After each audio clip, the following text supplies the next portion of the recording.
My spiritual journey is about growth and curiosity. And I will continue on the path because every day something new is revealed to me.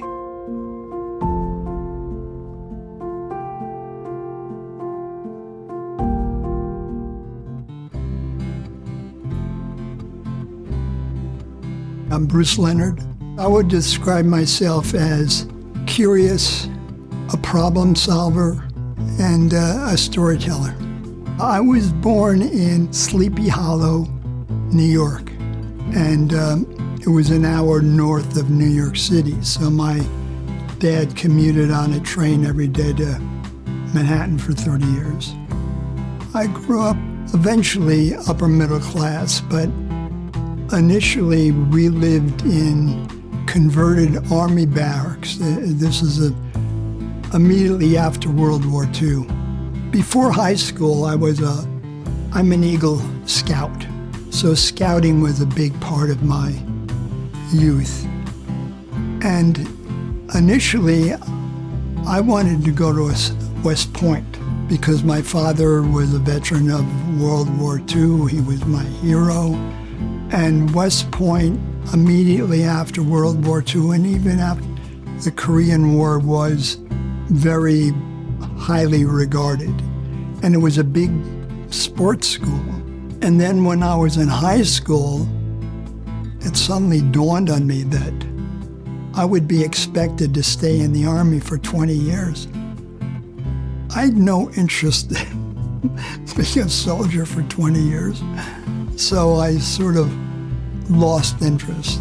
When I abandoned my West Point dreams, I had no idea. I was sort of interested in psychology. I took a course in that. I got a D. I started interested in math. I changed my major maybe 5 times, and I was not a great student.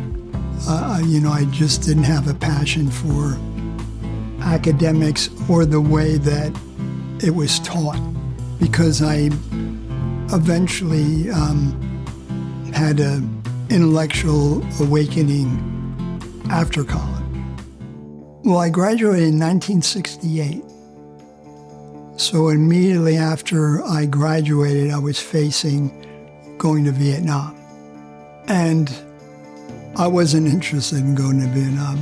So there was opportunities to defer the draft.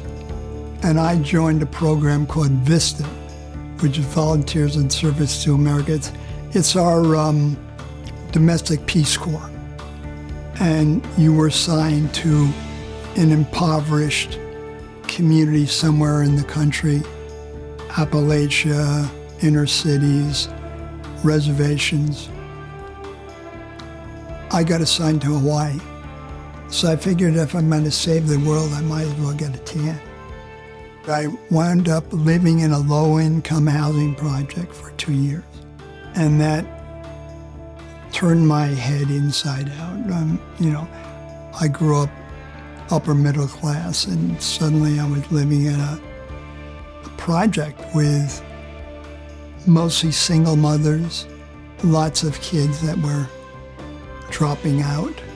So I sort of gravitated to the kids that were dropping out. And so I really read a lot and tried to figure out how to modify their behaviors, and gathered a collection of them, and we camped for the summer. And then when we came back to the community, I had gained their trust and guided most of them into job training and, eventually getting employment. And most of them were off paint.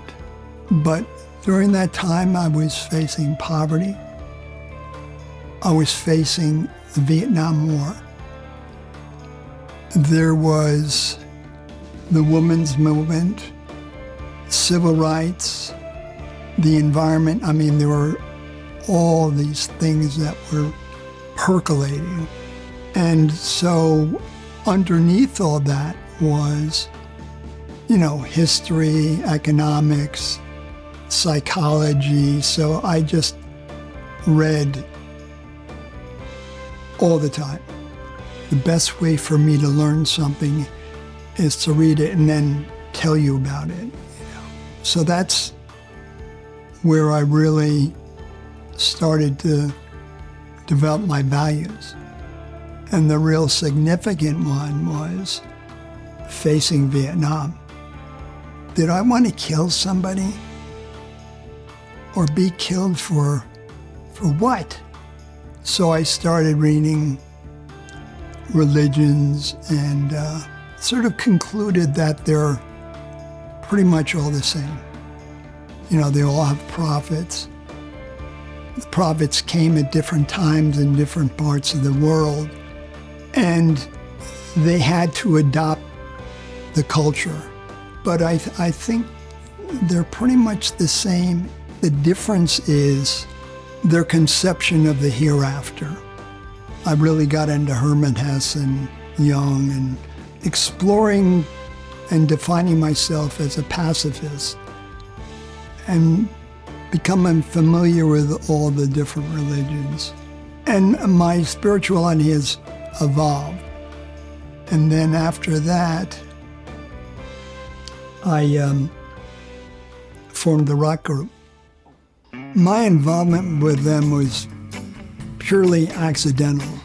At that time, I started hanging out with these guys in a house, and the eclectic musicians, drummers, bass, guitar, trumpet, and I would just listen to them, and I really got taken by them. And by singing, I thought, maybe I have a future in music. And at that time, my instrument was drums, which it still is. I really felt the power of music. So one of the guys grabbed the microphone and he said that was Captain Energy and the Electric Flesh. So that's how I got the name and the name of the band. But that was an intense 2 years of my life. I was in Hawaii for 10 years. So I was there from 68 to 78. So my experience with Vista convinced me that, I finally figured it out. I want to do public service. I applied to graduate school, and I got into the School of Public Health, and I met my wife that changed my life. And then, I went to graduate school, public health, got my master's degree in public health. The dean of the school was a retired admiral from the Commissioned Corps of the Public Health Service. There's two personnel systems, and one is military. We had Navy uniforms, Navy ranks. I was able to retire with 20 years and continue to get all the retirement benefits of somebody in the uniformed services.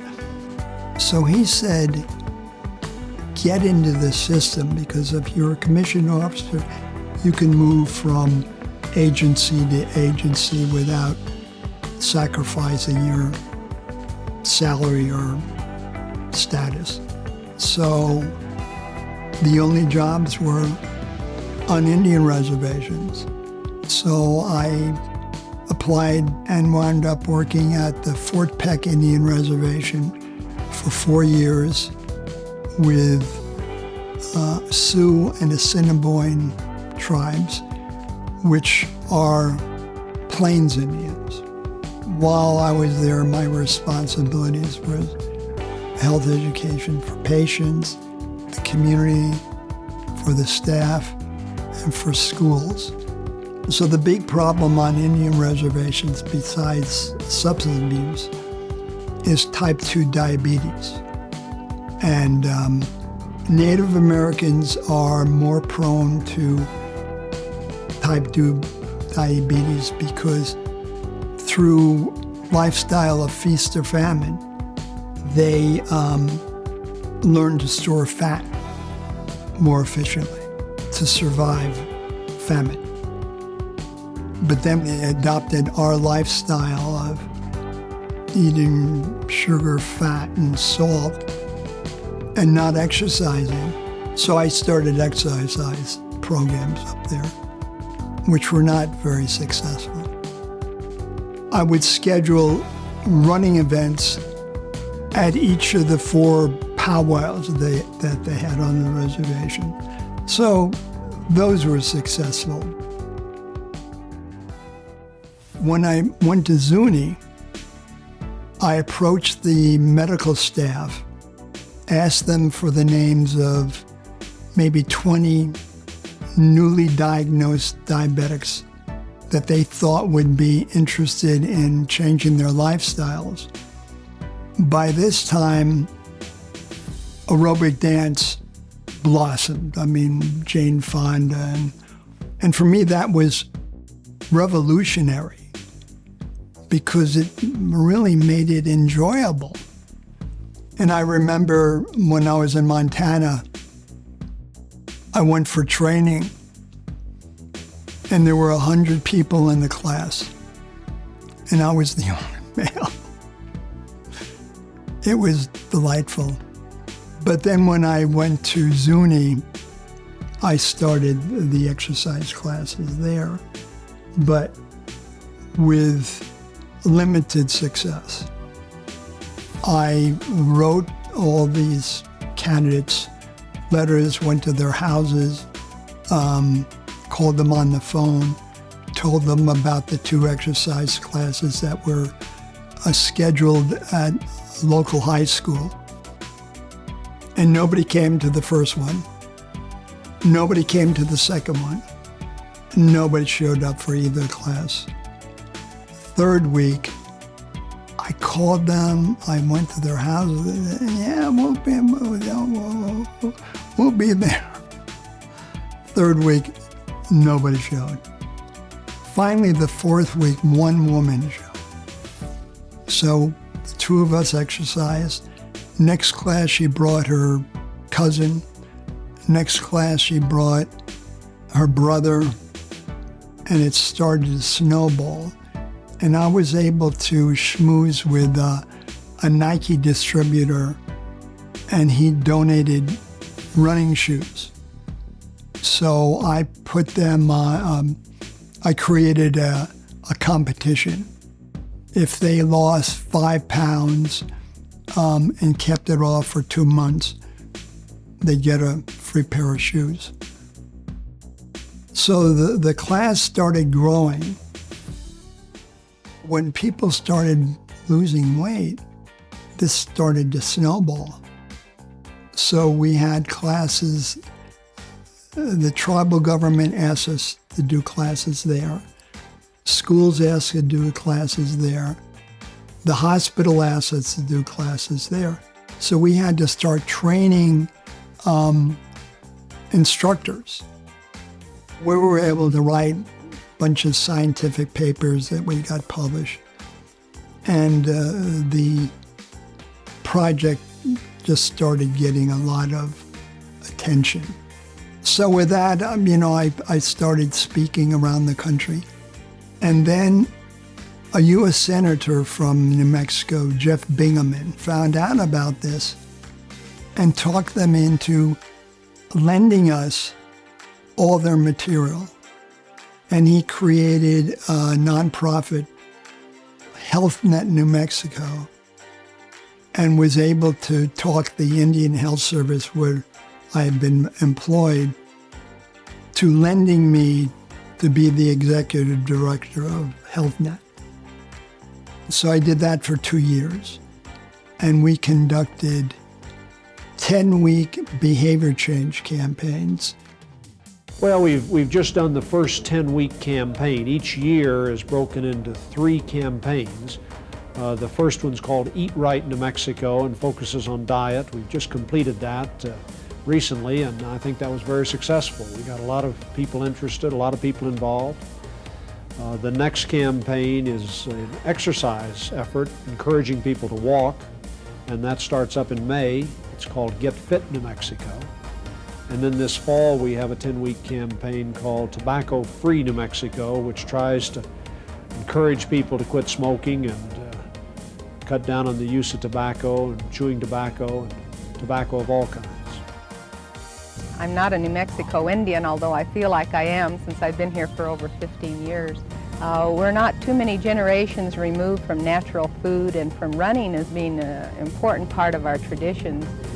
So it's a way to become more centered. It's a way that we feel very comfortable with. The way that we measured it, Hal, was that we had close to 10,000 people on the program that all weighed in the beginning of January and weighed out the middle of March and sent in registration forms to us with the before and after weights. Now, here in Albuquerque at Smith's Grocery Stores, we in fact had a network of volunteers that actually weighed people on the same scale. So we know of the 2,600 people that signed up at Smith's exactly how much weight was lost. But in the 35 cities around the state and the 200 work sites, there were other people that coordinated and did the before and after weigh-in. In many of the spiritual journeys that people make, they involve running in the native culture. Vision quests, fasting, and physical endurance is one way to become more in touch with yourself and more in touch really with the world around you. So many of the traditions include running and other tests of stamina and endurance. It was a very interesting time. Unfortunately, the funding that we were getting from the Kaiser Family Foundation dissolved, and I went back to the Indian Health Service. But I couldn't get a job in the Indian Health Service because all the positions that I would qualify for were now justifiably occupied by Native Americans.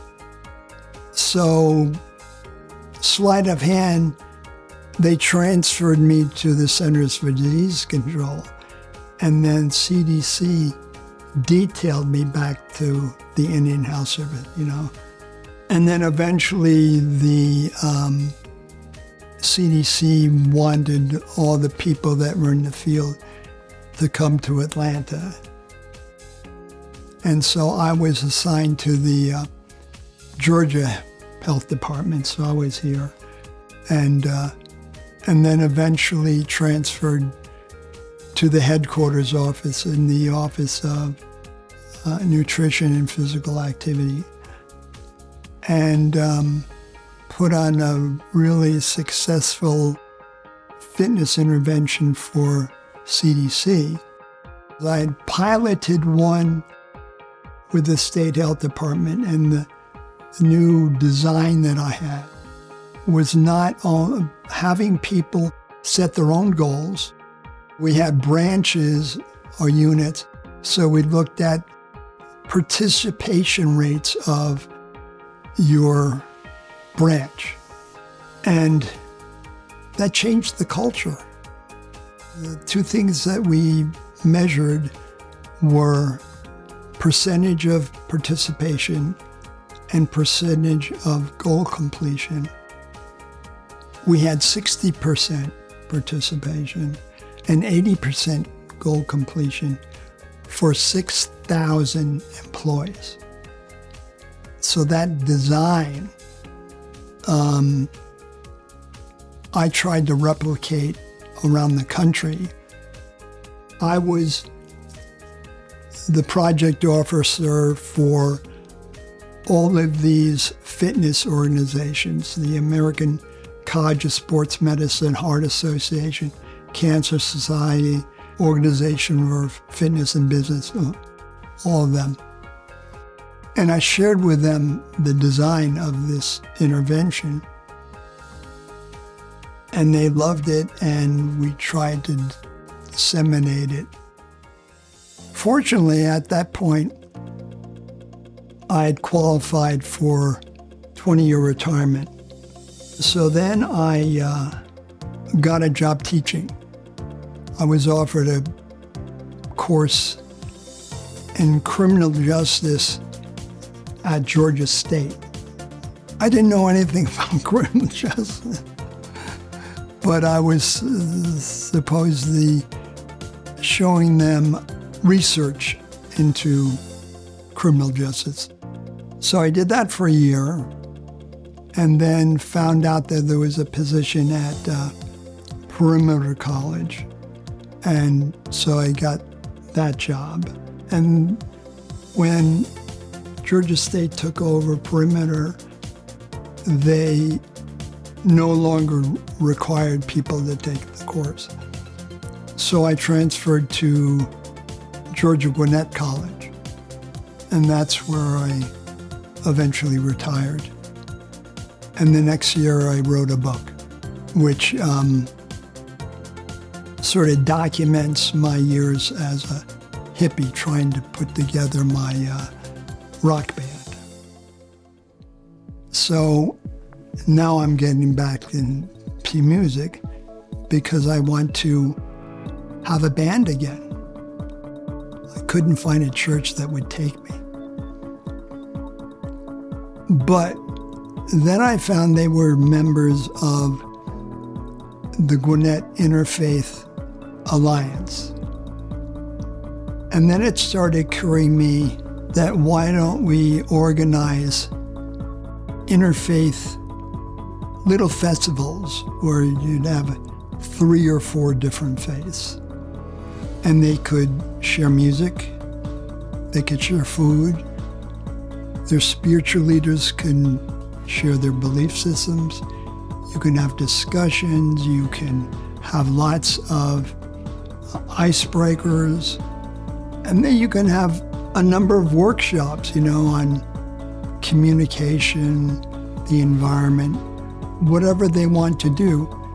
But that is a vision that I have, that we are going to start realizing the value of community.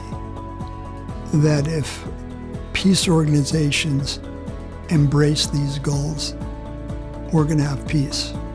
And for 40 years, I've been a social activist. So I'm hoping with the plans that I've created, that will be a step towards peace. And that's my spiritual journey.